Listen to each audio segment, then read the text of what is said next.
ചാരേ നീ വന്നണയേണം രാവിലൊന്നു മയങ്ങാൻ മൊഴികളാൽ എൻ വീതിയിൽ നിഴലുപോൽ ചേരുന്നുവോ നീയല്ലാതെ വയ്യൻ വാർത്തിങ്കളെ ഈ തെന്നലിനു നിൻ സ്നേഹഗന്ധം.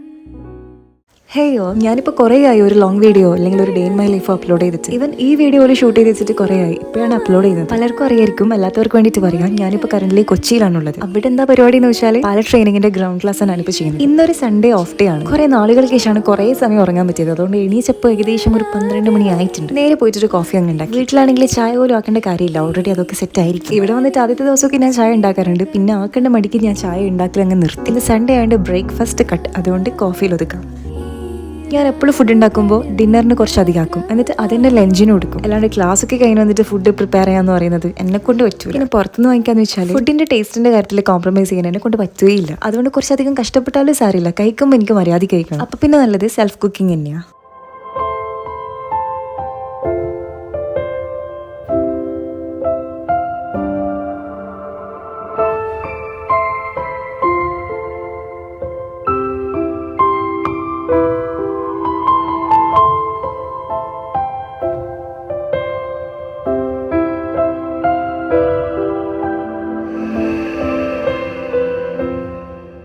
പറയുന്നത് കുറച്ച് ഓക്വേർഡെന്ന് എനിക്കറിയാം, എന്നാലും ഞാൻ ഈ ബെഡൊന്നും ഡെയിലി ക്ലീൻ ചെയ്യാറില്ല. ക്ലീനിങ് മീൻസ് ഈ തട്ടി മുട്ടി പിരിച്ചു വെക്കുന്നത്. നിങ്ങൾ ഉദ്ദേശിക്കുന്ന ക്ലീൻ അല്ല, രാത്രി ഉറങ്ങാൻ പോകുന്ന സമയത്ത് ജസ്റ്റ് ഒന്ന് തട്ടി മുട്ടി പിരിക്കും, അത്രേ ഉള്ളൂ. പക്ഷേ ബെഡ് എപ്പോഴും ക്ലീൻ ആയിട്ട് കാണുന്നത് എനിക്ക് ഭയങ്കര ഇഷ്ടമാണ്. ഈ റൂമിലാണെങ്കിൽ ഒരിക്കലും ക്ലീൻ ആയിട്ട് കാണാത്തതും എന്റെ ബെഡാണ്. ടാബിളിന്റെ കാര്യം പറയുകയാണെങ്കിൽ ഈ റൂമിൽ 3 ആൾക്ക് ഉപയോഗിക്കാൻ വേണ്ടിയിട്ടുള്ള ടാബിളാണ്. പക്ഷേ ബാക്കിയുള്ള ആൾക്കാരുടെ ഒരു മുട്ട സൂചി പോലും അതിൽ കാണാൻ പറ്റില്ല. അവിടെയും മൊത്തം ഞാൻ ക്രിയേറ്റ് ചെയ്ത മെസ്സ് തന്നെ. പക്ഷേ ഇതിങ്ങനെ വെച്ചാൽ ശരിയാവില്ല, ഇന്നെങ്കിലും ഇതൊന്ന് ക്ലീൻ ചെയ്യണം. പിന്നെ ഈ സാധനങ്ങൾ അടുക്കിപ്പെറുക്കി വെക്കുന്നതും ഒരു രസമുള്ള പരിപാടിയല്ലേ. ഇന്നാണെങ്കിൽ കുറച്ചധികം അലക്കാനും ഉണ്ട്. ഇതൊക്കെ പറയുമ്പോൾ എനിക്ക് തന്നെ ചിരി വരുന്നുണ്ട്. ആക്ച്വലി ഇതൊക്കെ ഞാൻ തന്നെയാണ് പറയുന്നത് ശരിയല്ല എന്ന് എനിക്കറിയാം, എന്നാലും ഞാൻ ഫുഡ് കുക്ക് ചെയ്യാറോ അലക്കാറോ ഒന്നുമില്ല. പക്ഷെ ഞാൻ എന്തെങ്കിലും കുക്ക് ചെയ്യുകയാണെങ്കിൽ അത് നല്ല രീതിയിൽ വരാറുണ്ട്. ഇത് പറയുന്നത് എന്തിനാന്ന് വെച്ചാൽ കുക്ക് ചെയ്യാറില്ല എന്ന് പറയുമ്പോൾ പലരും വിചാരിക്കുന്നത് ഇവക്കൊരു ചായ പോലും ആക്കാൻ അറിയില്ല എന്നതാണ്. അല്ല, നല്ലൊരു ചായ ആക്കാൻ എനിക്ക് ഇപ്പോൾ അറിയില്ല, അത് വേറെ കാര്യം. പക്ഷെ നല്ല രീതിയിൽ ഫുഡ് പ്രിപ്പയർ ചെയ്യുക, ഹോസ്റ്റൽ ലൈഫ് സർവൈവ് ചെയ്യാന്നൊക്കെ പറയുന്നത് കുക്കിംഗ് അറിയുന്നതുകൊണ്ട് തന്നെയല്ലേ. കുക്കിംഗ് അറിയാൻ വേണ്ടിയിട്ട് ഡെയിലി ഇതന്നെ ചെയ്തുകൊണ്ടിരിക്കണമെന്ന് വലിയ നിർബന്ധമൊന്നുമില്ല. കാരണം നമ്മൾ എവിടെ എത്തി. എനിവേസ്, ഈ ടെറസിനെ പറ്റിയിട്ട് ഞാൻ സെപ്പറേറ്റ് ഒരു വീഡിയോ ചെയ്തിട്ടുണ്ടല്ലോ. എനിക്ക് എന്ത് ഇഷ്ടമാണെന്ന് പറയും ഇവിടെ വരാൻ. ഇന്നാണെങ്കിൽ വലിയ വെയിലും ഇല്ല, മയന്റെ കോളും ഉണ്ട്. തുണി അലക്കി ആറിയിട്ടിട്ടാണ് മയന്റെ കോളുള്ള കാര്യം ഇത്ര സന്തോഷത്തോടെ ഞാൻ പറയുന്നത്. ഇപ്പൊ തന്നെ മനസ്സിലായിട്ടുണ്ടാവല്ലോ ഈ അലക്കലില്ലാന്ന് ഞാൻ പറഞ്ഞതിന്റെ സത്യാവസ്ഥ. ക്ലൈമറ്റ് ഇത്രയും അടിപൊളിയായതുകൊണ്ട്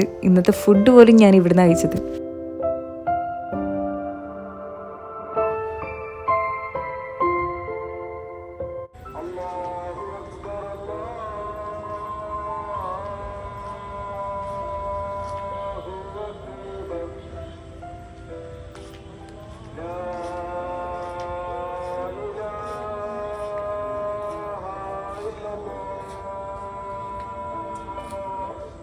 ഈ പൈലറ്റ് ട്രെയിനിങ്ങുമായിട്ട് ബന്ധപ്പെട്ട് കുറേ കാര്യം നിങ്ങളുടെ അടുത്ത് കമ്മ്യൂണിക്കേറ്റ് ചെയ്യണമെന്ന് എനിക്ക് നല്ല ആഗ്രഹമുണ്ട്. പക്ഷേ ഡെയിലി അതിന് വേണ്ടിയിട്ട് വീഡിയോ എടുക്കാൻ ഒരു ടൈം കണ്ടെത്താന്ന് പറയുന്നത് ഇപ്പം പോസിബിൾ അല്ല. ഇപ്പം തന്നെ നല്ല രീതിയിൽ ഒരു ഗ്യാപ്പ് വന്നുകൊണ്ട് പല കാര്യങ്ങളും ഗ്രാസ്പ് ചെയ്തെടുക്കാൻ എനിക്ക് നല്ല ബുദ്ധിമുട്ടുണ്ട്. എന്റെ കരിയർ ചാർട്ട് എടുക്കുകയാണെങ്കിൽ അത് സ്മൂത്ത് ആയിട്ട് പോയൊരു ചാർട്ടല്ല, അതിൽ കുറേ ഡൗൺസ് ഉണ്ട്. പല കാര്യങ്ങളിലും പല തരത്തിലുള്ള തടസ്സങ്ങളും ഞാൻ ഫേസ് ചെയ്തിട്ടുണ്ട്. പല പ്രാവശ്യം മുന്നോട്ടേക്ക് ഒരു വഴിയും ഇല്ലാണ്ട് സ്റ്റക്കായി നിന്നിട്ടുണ്ട്. അപ്പോഴെല്ലാം ഇതിനെ ഓവർകം ചെയ്യാനുള്ള ഒരു ധൈര്യം എനിക്ക് കിട്ടിയത് ഞാൻ എന്തിനു വേണ്ടിയിട്ട് ഇതൊക്കെ തുടങ്ങി വെച്ചത് എന്നൊറ്റ കാര്യം ആലോചിക്കുമ്പോഴാണ്. ഇപ്പം ഞാൻ ഈ ആലോചിച്ച് നിൽക്കുന്നതും അതൊക്കെ തന്നെയാണ്. മുന്നോട്ടേക്കുള്ള വഴികൾ സ്മൂത്ത് ആയിട്ടൊന്നുമില്ല, ഇനിയും തടസ്സങ്ങൾ വരാം, ഇനിയും പ്രശ്നങ്ങൾ ഉണ്ടാവാം. പക്ഷെ എപ്പോഴത്തെയും പോലെ എന്നെ കൊണ്ട് പറ്റുന്നതിന് മാക്സിമം അതൊക്കെ ഓവർകം ചെയ്യാൻ വേണ്ടിയിട്ട് ഞാൻ ശ്രമിക്കും. എന്റെ വീഡിയോസും എന്റെ ലൈഫും ഇൻസ്പയർ ആവുന്നുണ്ട് എന്ന് പല ആൾക്കാരും എനിക്ക് മെസ്സേജ് ഇട്ട് പറയാറുണ്ട്. ഇതൊന്നും ഞാൻ വെറുതെ പറയുന്നല്ല കേട്ടോ. എനിവേസ്, ഇൻസ്പയർ ആയാലും ഇല്ലെങ്കിലും ഇതാണ് ലൈഫ്, ഇതാണ് റിയാലിറ്റി. ചില കാര്യങ്ങൾ കഷ്ടപ്പെട്ട് സഹിച്ചേ പറ്റുള്ളൂ. ഈ വീഡിയോ കാണുന്ന നിങ്ങളും ചിലപ്പോൾ പല പ്രശ്നങ്ങളിലൂടെയും കടന്നു പോകുന്നവരായിരിക്കും. ഞാൻ എന്നോടും നിങ്ങളോടും എല്ലാവരോടും പറയുന്ന കാര്യം അതാണ്, നെവർ ഗിവ് അപ്പ്. പൈലറ്റ് ട്രെയിനിങ്ങിലേക്ക് വലിയ പ്ലാനൊന്നും ഇല്ലാണ്ട് സ്ട്രഗിൾ ചെയ്തിട്ട് കടന്നു വരുന്ന പല സ്റ്റുഡൻസും ഉണ്ട്. നിങ്ങളുടെ കഷ്ടപ്പാടും സ്ട്രഗിൾസും ഒക്കെ ഒരു ദിവസം എന്തായാലും വിജയം കാണും. പക്ഷേ ഫിനാൻഷ്യലി ക്ലിയർ ആയ ഒരു പ്ലാൻ ഇല്ലാണ്ട് ഇതിലേക്ക് കടന്നു വരുന്നത് മാക്സിമം ഒഴിവാക്കും. എപ്പോഴും പറയുന്ന പോലെ എന്തെങ്കിലും ഡൗട്ട് ഉണ്ടെങ്കിൽ കമന്റ് ചെയ്യാൻ മറക്കണ്ട. എന്നെ കൊണ്ട് പറ്റുന്ന പോലെ ഞാൻ നിങ്ങളെ ഹെൽപ്പ് ചെയ്യാം. I know